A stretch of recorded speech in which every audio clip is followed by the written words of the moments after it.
اعوذ باللہ من الشیطان الرجیم، بسم اللہ الرحمن الرحیم۔ السلام علیکم دوستو، آج کا ہمارا ٹاپک ہے ہندو مت میں خدا کا تصور۔ آریائی مذاہب میں سب سے معروف و مقبول ہندو مذہب ہے۔ ہندو دراصل پارسی زبان کا لفظ ہے جو وادی سندھ انڈس ویلی کے اس پار کے خطے کے مکینوں کے لیے بولا جاتا ہے۔ تاہم عام طور پر اس سے مراد ہندو مذہب کے پیروکار ہے، جس کی بنیاد وید کی تعلیمات جو مقدس ویدوں کے تیسرے حصے میں شامل ہے، اور ان کا تعلق گنجرک ماں بعد طبیعیاتی اخلاق، علم الوجود سے متعلق خیالات اور نظریات سے ہے، اور بھگود گیتا پر ہے۔ ہندو مذہب میں معبود کا عمومی تصور۔ ہندو مذہب کو عام طور پر مشرکانہ عقائد پر مبنی قرار دیا جاتا ہے، اور یقیناً بیشتر ہندو بہت سے دیوی دیوتاؤں پر یقین کا اظہار کر کے اس نظریے کی تائید بھی کرتے ہیں۔ امر واضح یہ ہے کہ بعض ہندو 3 دیوتاؤں کے نظام پر اعتقاد رکھتے ہیں، جبکہ بعض 33 کروڑ دیوی دیوتاؤں کو مانتے ہیں۔ تاہم پڑھے لکھے ہندو جن کا اپنی مقدس کتابوں کا علم بہت گہرا ہے، وہ اس بات پر اصرار کرتے ہیں کہ ہندوؤں کو ایک ہی دیوتا یا خدا کو ماننا چاہیے اور معبود بنانا چاہیے۔ معبود کے بارے میں مسلمانوں اور ہندوؤں کے مابین سب سے بڑا اختلاف ہندو کا کائنات پرستی کا نظریہ ہے۔ اس نظریے کے مطابق کائنات کی ہر چیز چاہے متحرک ہو یا جامد مقدس ہے۔ اس نظریے کے تحت ہندو درختوں، سورج، چاند، جانوروں کے حتیٰ کہ انسانوں کو خدا یا دیوتاؤں کا مظہر تصور کرتے ہیں۔ اور حقیقت یہ ہے کہ ہندو ہر چیز کو قابل پرستش سمجھتا ہے۔ اسلام اس کے برعکس اپنے ماننے والوں کو یہ تعلیم دیتا ہے کہ وہ اپنے آپ اور اپنے ارد گرد کے جانداروں کو اللہ تعالیٰ کے مخلوقات تصور کریں، نہ کہ خود انہیں مظہر خدا سمجھ کر ان کی پوجا شروع کر دیں۔ مسلمانوں کا عقیدہ ہے کہ ہر چیز خدا کی ہے، یعنی اللہ تعالیٰ ہر چیز کا مالک ہے۔ گویا کہ درخت، سورج، چاند اور اس کائنات کی ہر چیز اللہ کی ہے، اور وہی اس کائنات اور اس میں موجود ہر چیز کا مالک و مولا ہے۔ اس طرح مسلمانوں اور ہندوؤں کے عقائد بنیادی فرق اس اضافت کا ہے کہ ہندوؤں کا کہنا ہے کہ ہر چیز خدا ہے، اور مسلمان یہ کہتے ہیں کہ ہر چیز خدا کی ہے۔ قرآن پاک میں اللہ تعالیٰ فرماتا ہے، کہو اے پیغمبرو، اے اہل کتاب، آؤ ایک ایسی بات کی طرف جو ہمارے اور تمہارے درمیان یکساں ہے، یہ کہ ہم اللہ کے سوا کسی اور کی بندگی نہ کریں۔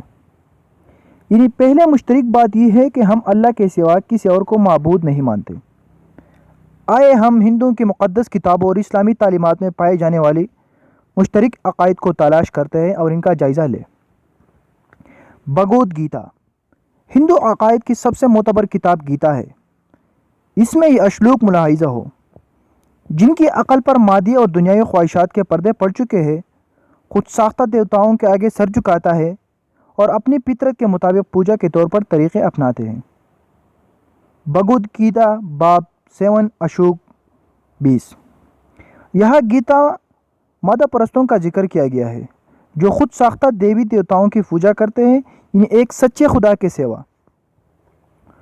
دوسرا کتاب جو ہندو کا ہے، اوپشن بھی ہندو کی مقدس کتاب ہے۔ اس کے چند اشلوک قابل غور ہے۔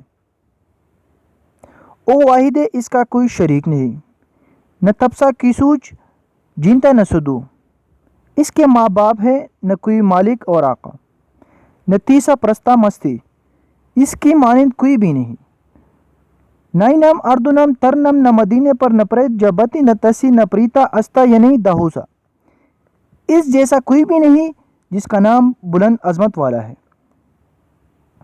مندرجہ بالا اشلوکوں کے قرآن پاک کے درجہ آیات سے موازنے میں حیرت انگیز مماثلت سامنے آتی ہے، اور کوئی اس کی برابری کرنے والا نہیں، نہ ہے اس جیسا کوئی۔ اپنشد کی درج ذیل اشلوکوں میں بتایا گیا ہے کہ انسان کسی طرح بھی اللہ تعالیٰ کی ہیئت یا مخصوص شکل کا تصور نہیں کر سکتا۔ دوسری، ہم ہندو کتاب کی ایک باب کو لیتے ہیں۔ عشق کی شکل نظر نہیں آتی، کوئی اسے آنکھ سے نہیں دیکھ پاتا جو اسے دل اور ذہن کے راستے سے دیکھتے ہیں۔ کہ وہ ان کے دل میں رہتا ہے وہ امر ہو جاتے ہیں۔ قرآن پاک اس پہلو کی جانب اس طرح اشارہ کرتا ہے، نگاہ اس کو نہیں پا سکتی اور ان نگاہوں کو پا لیتا ہے اور نہایت باریک بین اور باخبر ہے۔ ویدوں کو ہندو مذہب میں سب سے بڑھ کر مقدس اور تقدیس حاصل ہے۔ ہندو عقائد میں 4 مستند سمجھی جاتے ہیں: رگ وید، بہر وید، سام وید، اتھرو وید۔ نمبر 1 بیجر وید۔ بیجر وید سے درجہ ذیل اشلوک ملاحظہ ہو۔ اس کی کوئی متعین شکل نہیں ہے، بیجر وید میں ہی مزید کہا گیا ہے، چونکہ اسے کسی نے نہیں جانا اس لیے وہی ہماری پوجا کے لائق ہے۔ اس کی متعین شکل نہیں ہے، اس کی شان بہت ہی اونچی ہے، تمام روشن چیزیں اس کے اندر رہتی ہے جیسے سورج۔ میری دعا ہے کہ اس کی طرف سے مجھ پر کوئی غضب نازل نہ ہو، چونکہ اسے کسی نے نہیں جانا اس لیے وہی ہمارا پوجا کے لائق ہے۔ نمبر 3 اس کا کوئی جسم نہیں ہے، وہ پاک ہے۔ اس کا روپ روشن چمکیلا ہے، اس کا کوئی جسم نہیں ہے، بے داغ، اس کے اندر کوئی طعنت نباپت او پاک ہے، جس پر شیطان کا کوئی بس نہیں چلتا، وہ دوربین ہے، حکیم، مہربان، وہ خود ہی اپنا خالق ہے، وہ جیسے ضرورت ہوتی ہے منصوبہ بنا لیتا ہے، اسے ہمیشہ کی زندگی حاصل ہے۔ بجری وید میں ہی لکھا ہے، قدرت اور خود ساختہ اشیاء کی بیچاری اندھیرے میں غرق ہوں گے، وہ انہیں اندھیرے میں ڈال دیتے ہیں جو قدرتی چیزوں مثلاً ہوا، پانی اور آگ وغیرہ کی پوجا کرتے ہیں، وہ انہیں اندھیروں میں ہی غرق کر دیتے ہیں جو سمجھتو یعنی اپنی بنائی چیزوں مثلاً کرسی، میز، بت وغیرہ کی پوجا کرتے ہیں۔ بجری وید کی دعا ہمیں اچھے راستے کی طرف چلا اور ہمارے اندر سے گناہ نکال دے جو ہمیں گمراہ کرتا ہے اور الٹے سیدھے راستوں پر چلاتا ہے۔ دوسرا جو وید ہے اتھروپ وید۔ اتھروپ وید سے ایک اشلوک ملاحظہ ہو، دیو ماہی اسی، پالنے والا واقعی عظیم ہے، یقیناً سر یا تم عظیم ہو، سچ ہے آدیا تم عظیم ہو، چونکہ تمام شان والے ہو، تمہاری شان تعریف والی ہے، اسے پالنے والے تو یقیناً بہت شان والا ہے۔ قرآن پاک کی سورۃ رعد میں یہی پیغام ان الفاظ میں ملتا ہے، وہ سب سے بڑا اور سب سے بلند و بالا۔ نمبر 3 وید رگ وید۔ تمام ویدوں میں قدیم رگ وید ہے اور اسے ہی ہندو میں سب سے بڑھ کر احترام اور تقدس کا درجہ حاصل ہے۔ رگ وید کے مطابق پالنے والے کو کئی ناموں سے پکارا جاتا ہے۔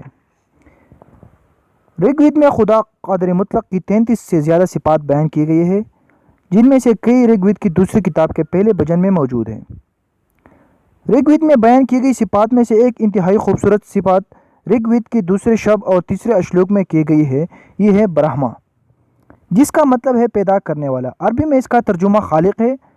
مسلمانوں کو اس میں کیا اعتراض ہو سکتا ہے اگر اللہ تعالیٰ کو خالق کہا جائے یا پیدا کرنے والا یا برہما کے نام سے پکارا جائے؟ تاہم مسلمان کبھی بھی برہما کی بنائی شبیہ کو نعوذ باللہ خدا نہیں مان سکتے، جس کے 4 سر بنائے جاتے ہیں۔ مسلمان اس تصور سے شدید نفرت کرتے ہیں۔ ویسے بھی خالق قادر مطلق کو انسان سے مشابہ شکل میں پیش کرنا بجری وید کی بیان کردہ اس تصور سے متصادم ہے۔ رگ وید کی دوسری کتاب کے پہلے بھجن کے تیسرے اشلوک میں اللہ قادر مطلق کو وشنو کا نام دیا گیا ہے۔ وشنو کا مطلب ہے رزق دینے والا، پالنے والا۔ عربی میں اس کا ترجمہ رب ہوگا۔ یہ بھی کہا جا سکتا ہے کہ مسلمانوں کو اس پر کوئی اعتراض نہیں ہو سکتا کہ اللہ تعالیٰ کو رب یا پالنے والا یا پھر وشنو کہہ کر پکارا جائے، مگر ہندوؤں نے وشنو کی جو شکل بنائی ہے اس میں اس کے 4 ہاتھ بنائے ہیں، جن میں ایک دائیں ہاتھ میں چمکیدار تالی ہے اور ایک بائیں ہاتھ میں سنگ تامے ہوئے ہے۔ وہ ایک پرندے پر سوار ہے، یا بعض تصاویر میں شام کو بستر بنا کر محو استراحت ہے۔ مسلمان کس طرح خدا کا کوئی ایسا تصور قبول کر سکتے ہیں جس کے اوپر بھی ذکر آ چکا ہے کہ یہ تصور بجری وید کے باب 40 کے 19ویں اشلوک کے بیان کردہ عقیدے سے بھی متصادم ہے۔ رگ وید کا ایک اشلوک، میرے سنگ کسی کی پوجا نہ کرنا مگر اس کی جو آسمان والا ہے۔ رگ وید کا ایک اور پیغام، صاحب بصیرت یوگی اپنے اذہان اور خیالات کو حقیقت عظمیٰ یعنی سب سے برتر ہستی پر مرکوز رکھتے ہیں جو ہر جگہ موجود ہے، وہ عظیم ہے، وہ باخبر ہے اور ان تمام چیزوں سے آگاہ ہے جو وہ کرتے ہیں۔ بے شک آسمانی خالق کی شان بہت بلند ہے۔ ہندو دیانت کا برہما سترا۔ ہندو دیانت کا برہما سترا اس طرح ہے، ودیانت ودی فلسفہ ہندو فلسفہ کا ایک نظام جو بنیادی طور پر انسان کی انفرادی روح یعنی آتما اور برہما یعنی دنیا کی روح یا اعلیٰ ترین روح پر مہاتما کے وحدانی تعارف کے ابشندی اصول پر قائم ہے۔ اس طرح ہندو مقدس کتابوں کے غیر جانبدارانہ مطالعے سے بخوبی اندازہ ہو جاتا ہے کہ ہندو مت میں خدا یا معبود کا تصور کیا ہے۔ لیکن افسوس کی بات یہ ہے کہ آج کے ہندو اپنے ہی عقائد سے بے خبر ہے، اپنے ہی مقدس کتابوں سے بے خبر ہے، اپنے ہی مقدس کتابوں کا مطالعہ نہیں کرتے اور ایسے ہی بولتے جا رہے ہیں اور ایسے ہی مشرکانہ عقائد اپنائے ہوئے ہیں۔ اگر ہم ہندو مت کی مذہبی اور تقدسی کتابوں کا مطالعہ کریں تو اس سے یہ بات واضح ہو جاتی ہے کہ ہندو مت میں خدا کا تصور موجود ہے، اور میرے خیال کے مطابق دنیا کی 99% مذاہب اس چیز اور اس بات کو ایکسیپٹ کرتے ہیں کہ دنیا کو بنانے والا کوئی ذات ہے یعنی خدا ہے، لیکن چند لوگ جو اس بات سے انکار کر دیتے ہیں، اور میں سمجھتا ہوں کہ وہ علم سے بے خبر لوگ ہیں۔ اگر وہ ریسرچ کرے، تحقیق کرے تو وہ اس نتیجے پر پہنچ سکتے ہیں کہ ہاں خدا ہے۔